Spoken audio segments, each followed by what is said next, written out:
Okay. Ed Henry. Thank you, Mr. President. I want to follow up on that because, Merry Christmas, by the way. Merry Christmas, Ted. When Edward Snowden first started leaking the information, you made a statement on June 7th in California, and you claimed to the American people that you had already reformed many of these surveillance programs. You said you came to office, quote, my team evaluated them, we scrubbed them thoroughly, we actually expanded some of the oversight, and you did expand some of it. Yes. You also said we may have to rebalance some, there may be changes. But you concluded with, quote, you can complain about Big Brother and how this is a potential program run amok. But when you actually look at the details, then I think we've struck the right balance. That was only 6 months ago. Now this judge is saying no, your own panel is saying no, even you're saying, no, we haven't really struck the right balance, perhaps. That changes have to be made. My question is, were you wrong then because you were not fully read in, not just on these programs, but on other programs outside of the ones you just talked about, where we were potentially listening in on the German leaders, the Brazilian leaders, and others that suggest there were abuses, number one. And number two, if you were fully read on these programs, is it another example of what Julie was getting at with this question of credibility with the American people? That just like on healthcare, you like your plan, you can keep it. On surveillance, you looked the American people in the eye 6 months ago and said, we've got the right balance. And 6 months later, you're saying, maybe not. Well, hold on a second, Ed. I think it's important to note that when it comes to the right balance on surveillance, these are a series of judgment calls that we're making every single day because we've got a whole bunch of folks whose job it is to make sure that the American people are protected. And that's a hard job because if something slips, then the question that's coming from you the next day at a press conference is, Mr. President, why didn't you catch that? Why did the intelligence people allow that to slip? Isn't there a way that we could have found out that, in fact, this terrorist attack took place? Why did you say we struck the right balance? So the point is, Ed, not that my assessment of the 215 program has changed in terms of technically how it works. What is absolutely clear to me is that given the public debate that's taken place and the disclosures that have taken place over the last several months, that this is only going to work if the American people have confidence and trust. Now, part of the challenge is that because of the manner in which these disclosures took place, in dribs and drabs, oftentimes shaded in a particular way, and because of some of the constraints that we've had in terms of declassifying information and getting it out there, that that trust in how many safeguards exist and how these programs are run has been diminished. So what's going to be important is to build that back up.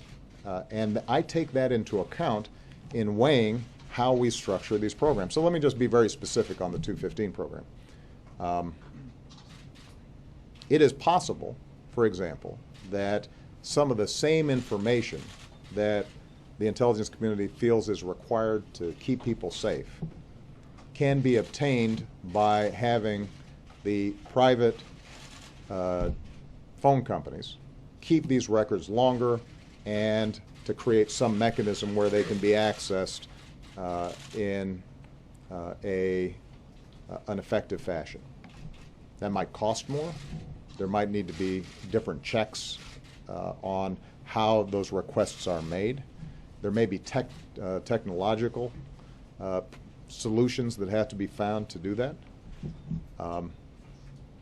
And the question that we're asking ourselves now is, does that make sense not only because of the fact that there are concerns about potential abuse down the road with the metadata that's being kept by a government rather than private companies, but also does it make sense to do because people right now are concerned that maybe their phone calls are being listened to, even if they're not. And we've got to factor that in. So my point is that the environment has changed in ways that I think require us to take that into account. But the analysis that I've been doing throughout has always been, periodically looking at what we're doing and asking ourselves, are we doing this in the right way? Are we making sure that we're keeping the American people safe, number one? Are we also being true to our civil liberties and our privacy and our values? I understand it's a tough job, Right. and God forbid there's another terror attack. Every one of us is going to be second guessing you, and that is extremely difficult to be in the Oval Office. That's okay. But as you said, I you volunteer. took that on. You put Yes. it on your back. And so my question is, do you have any personal regrets? You're not addressing the fact, the public statements you've made to reassure the public. Your Director of National Intelligence, James Clapper, months ago went up, got a question from a Democrat, not a Republican, about whether some of this was going on, and he denied it. Doesn't that undermine the public trust? And you're conflating, first of all, me and He's Mr. the Director Clapper. of No, I National, and he's understand. still on the job. I understand, but what I'm saying is this, that yes, these are tough problems that I am glad to have the privilege of tackling. Your initial question was whether the statements that I made 6 months ago are ones that I don't stand by, and what I'm saying is that the statements I made then are entirely consistent with the statements that I make now, which is that we believed that we had scrubbed these programs and struck an appropriate balance. And there had not been evidence, and there continues not to be evidence, that the particular program had been abused in how it was used. And that it was a useful tool, working with other tools that the intelligence community has, to ensure that if we have a thread on a potential terrorist threat, that can be followed effectively.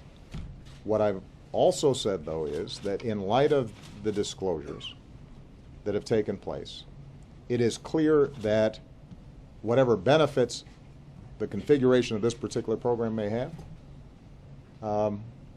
may be outweighed by the concerns that people have on its potential abuse. And if that's the case, there may be another way of skinning the cat.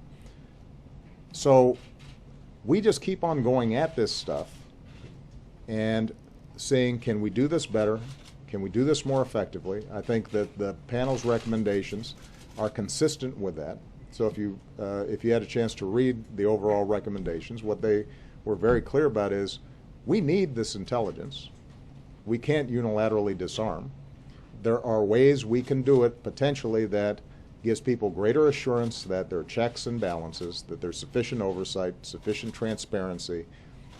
Programs like 215 could be redesigned in ways that give you the same information when you need it without creating these potentials for abuse. And that's exactly what we should be doing, is to evaluate all these things in a very clear, specific way, and moving forward on changes. And that's what I intend to do. You have no regrets. That's what I intend to do.